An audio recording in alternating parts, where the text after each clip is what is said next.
मंदिर के सामने गैर समुदाय के व्यक्ति को मकान बेचने के बाद छोटी होली पर हिंदू समुदाय के लोगों द्वारा विरोध प्रदर्शन किया गया और मांग की गई कि इस मकान को वापस किया जाए और यहाँ हिंदू समुदाय के किसी व्यक्ति को रिहाइश के लिए रखा जाए। इसीलिए इस विषय में जानकारी के लिए प्रदीप शर्मा जी हमारे साथ मौजूद हैं, जिनका वो मकान है, और बबलू भी मौजूद हैं, जिन्होंने वो मकान ख़रीदा है। इनसे जानते हैं कि आखिर ये माजरा क्या है। सर, मैं हनुमान टीला मोहल्ले का रहने वाला हूँ। मुझे 140 गज का मेरा मकान, जो मैंने अपनी मर्जी से वहाँ से बेचा है।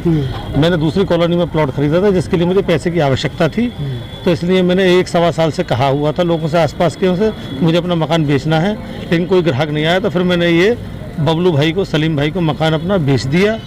अपनी मर्जी से मकान बेचा है, क्योंकि मुझे पैसे की आवश्यकता थी।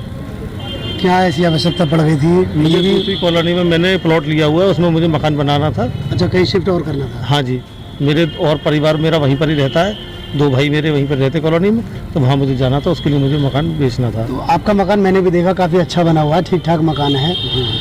आप बता रहे हैं कि पिछले 1 साल से प्रयास कर रहा हूँ बेचने का, तो काफ़ी लोग वहाँ सक्षम हैं, व्यापारी वर्ग भी है, तो आपने उनसे कही तो क्या जवाब मिला था? मैंने जो आसपास में लोग हैं, मैंने उनसे कहा कि मुझे अपना मकान बेचना, लेकिन कोई भी मेरे पास ग्राहक लेकर के नहीं आया। तो फिर मेरे पास एक और शाहिद हैं, वो मेरे पास ग्राहक लेकर के आए, तो फिर मैंने ये मकान बबलू भाई को बेच दिया। चलिए, बबलू भाई से भी इस विषय में बातचीत करते हैं, उनसे भी क्लियर करते हैं। बबलू कि पूरा नाम क्या है सर? बबलू नाम है मेरा, और मेरे पास ऐसे काफ़ी दिन से जो शाहिद भाई हैं, उन्होंने कहा था कि हनुमान टीले पे मकान बिक रहा है, आप देख लो, आपकी बजट का मकान है। तो मैं गया वहाँ पर, मैंने देखा जाकर, मुझे मकान ठीक ठाक लगा, सही लगा। मेरे इनसे बात चली, मैंने कहा सर आप मकान बेचना चाह रहे हो? कि हाँ जी मैं बेचना चाह रहा हूँ मकान। तो ठीक है, मैंने इनसे भी कहा मैं यहाँ आसपास कोई और नहीं ले रहा मकान, क्या हो गया कैसे? कि नहीं, मैंने तो 1 साल से सभी से कह रखा है मकान के लिए, जो लेना चाहे ले लो, लेकिन कोई नहीं आया। तो बताइए आप क्या पैसे मांगने क्या है? तो मैंने इनका मकान मुझे पसंद आ गया, तो मैंने जो है वो मकान में, ठीक है हमारी डील हो गई मकान की। तो मेरे इनसे मकान की बात हो गई, तो मैंने सभी को पता थी, हम जब आ रहे थे वहाँ जा रहे थे, सभी लोग देख रहे थे कि मकान जो है क्या नाम है, हाँ ये इनकी बात चल रही है, सभी लोग आके देख रहे थे। जो वहाँ के स्थानीय लोग हैं उन्होंने एतराज़ जताया है कि कोई गैर समुदाय का यहाँ आकर नहीं बच सकता। तो मेरा तो यही, आपकी क्या राय है? मेरा तो यही कहना है, अगर किसी को मुझसे दिक्कत हो रही है या कोई परेशानी है तो वो ले सकता है मकान। अभी कौन रह रहा है वर्तमान? अभी तो प्रदीप शर्मा जी की फैमिली रह रही है वहाँ, मैं अभी नहीं गया हूँ वहाँ पर, नहीं मैंने अभी दखल लिए। उन्होंने क्योंकि कहा था कि मेरा मकान में थोड़ा काम चल रहा है, 6 महीने से लग जाएंगे मुझे, जब मेरा वो मकान बन जाएगा तो मैं आपको मकान सौंप दूंगा। अब यहाँ पर मैंने जैसे लोगों को पता चली, यहाँ पर सबने वो करा, तो मैंने बताया प्रदीप शर्मा जी को ऐसे ऐसे वो चल रहा है। तो इसी बात पे अगर किसी को एतराज़ है कि नहीं जी हम नहीं रहने देंगे, तो मुझे कोई प्रॉब्लम नहीं है। मुझे कोई ये कोई है कि मुझे यहीं रहना, कहीं और ले लूँगा मकान। कि एक तो ये होती है जिद होती है कि नहीं जी मैं तो यही मकान लूँगा।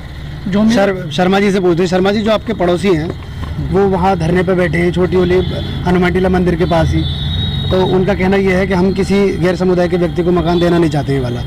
आप उनसे क्या कहना चाहेंगे और क्या अपील करना चाहेंगे? मैं तो ये कहूँगा, मैं सबके साथ हूँ, जैसा आप वो लोग उचित समझें वैसा वो करें। अगर वो उनमें से कोई भी व्यक्ति, जितने लोग धरने पर बैठे, कोई व्यक्ति अगर लेना चाहते हैं तो ये मकान बबलू भाई ने कह दिया, उनको वापस हो जाएगा, कोई दिक्कत नहीं है। जो मेरा खर्चा हुआ है वो मुझे मिल जाए। ठीक है, तो ये प्रदीप शर्मा जी जिनका मकान था और ये बबलू जिन्होंने मकान खरीदा था, इनका साफ तौर पर कहना है कि इन दोनों को कोई आपत्ति नहीं है। हिंदू समुदाय का कोई भी व्यक्ति वहाँ मकान खरीदकर उसमें रह सकता है। फिलहाल उस मकान में जो पुराने मकान मालिक हैं उन्हीं की परिवार अभी रह रहा है और वहाँ पुलिस मौके पर तैनात है।